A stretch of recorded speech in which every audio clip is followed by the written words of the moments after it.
Bismillahirrahmanirrahim. Assalamualaikum warahmatullahi wabarakatuh. Perkenalkan, nama saya Siti Aisyah dengan nomor induk mahasiswa 20210107, kelas B1 non-reguler 2020 IKIP Siliwangi. Adapun tujuan dibuatnya video ini adalah untuk memenuhi salah satu tugas ulangan tengah semester mata kuliah Entrepreneurship Literasi Bahasa 2 dengan dosen pengampu Bapak Suhud Aryana MPD.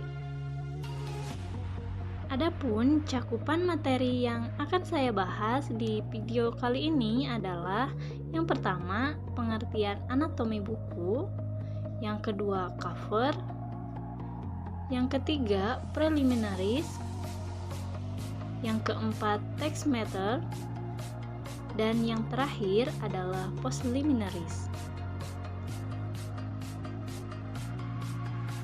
Sebelum kita tahu lebih jauh apa saja sih anatomi buku itu, nah kita harus tahu dulu apa yang dimaksud dengan anatomi buku.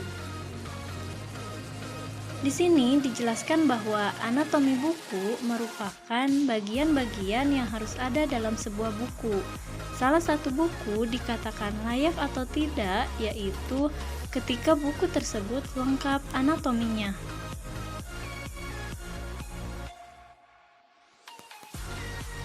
Oke, kita lanjut ke cover atau sampul, di mana cover atau sampul ini terdiri atas cover depan.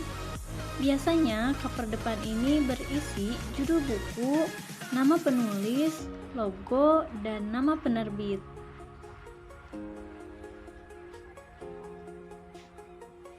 Yang kedua ada cover belakang.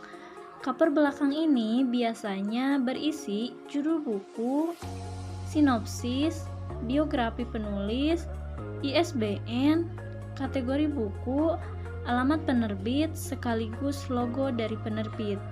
Yang selanjutnya ada punggung buku. Punggung buku ini berisi nama penulis, nama penerbit, dan logo dari penerbit itu sendiri.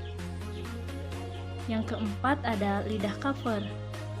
Lidah cover ini biasanya berisi foto beserta riwayat hidup penulis atau ringkasan dari buku tersebut. Lanjut ke bagian preliminaries dari buku itu sendiri. Nah, di mana bagian preliminaries ini ada yang pertama halaman Prancis. Biasanya halaman Prancis ini merupakan halaman setengah judul. Yang kedua ada halaman judul utama. Halaman judul utama ini berisi judul, subjudul, nama penulis, nama penerjemah, nama penerbit, dan logo dari penerbit. Yang ketiga ada halaman hak cipta, di mana berisi judul buku, identitas penerbit, penulis, termasuk tim yang terlibat selama proses editorial seperti editor, layouter, dan lain sebagainya. Yang selanjutnya ada halaman persembahan.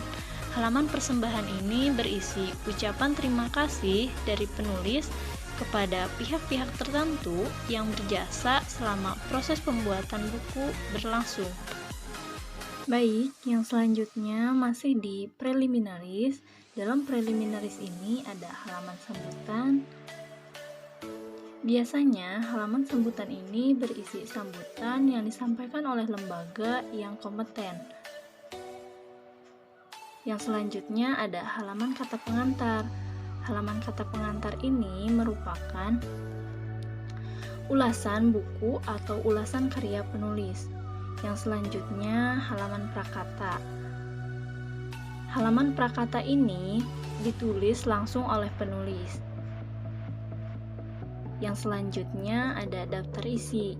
Daftar isi ini bertujuan untuk memudahkan pembaca mencari halaman isi yang berkaitan dengan tema tertentu. Dan yang terakhir adalah halaman pendahuluan. Oke, kita lanjut ke text matter. Dalam text matter ini ada judul bab. Judul bab ini merupakan Judul yang dibuat konsisten lebih besar dan lebih bervariasi dibandingkan dengan isi dan subjudul. Yang kedua, ada judul subbab dan sub-subbab.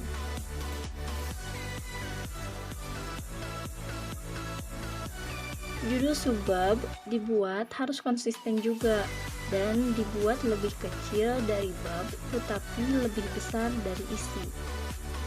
Yang selanjutnya ada penomoran bab.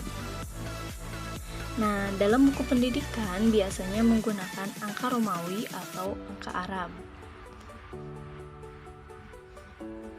Yang selanjutnya ada paragraf. Paragraf ini terdiri atas dua jenis, ada paragraf yang menjorok dan ada juga yang rata. Yang selanjutnya penomoran teks. Penomoran teks ini harus konsisten dan sesuai dengan aturan penomoran teks. Dan yang keenam ada perincian. Dapat berupa penjabaran pilihan, dapat menggunakan nomor ataupun angka. Yang selanjutnya masih dalam teks meter ada kutipan. Kutipan ini terdiri atas dua, yaitu kutipan langsung dan kutipan tidak langsung. Bagian selanjutnya ada ilustrasi. Ilustrasi ini bertujuan untuk menambah keindahan tulisan dan membantu menjelaskan materi melalui gambar. Selanjutnya ada tabel dan grafik. Tabel dan grafik ini bertujuan untuk memudahkan pembaca mencari keterangan yang berkaitan dengan gambar dan grafik tersebut. Bagian selanjutnya ada judul lelar. Judul lelar ini biasanya berisi judul buku pada setiap halaman genap dan judul bab atau subbab pada setiap halaman ganjil. Selanjutnya ada inisial. Inisial ini biasanya berhubungan dengan perwajahan buku, tujuannya untuk menambah keindahan buku. Dan yang terakhir ada catatan kaki. Catatan kaki ini merupakan keterangan dari tulisan dalam sebuah buku. Kita lanjutkan ke bagian terakhir buku, ada postliminaris, di mana terdiri dari catatan penutup. Catatan penutup ini sejenis catatan kaki yang berada pada akhir materi. Yang kedua ada daftar istilah. Daftar istilah ini merupakan daftar-daftar istilah asing dan penjelasan yang digunakan dalam materi buku. Ketiga ada lampiran. Lampiran ini merupakan pendukung atau penguat dari materi buku. Masih di postliminaris, dalam bagian ini terdapat juga indeks. Indeks ini merupakan daftar kata atau istilah penting yang dilengkapi dengan nomor halaman yang disusun secara alfabet. Yang kelima ada glosarium. Glosarium ini merupakan kamus dalam bentuk ringkas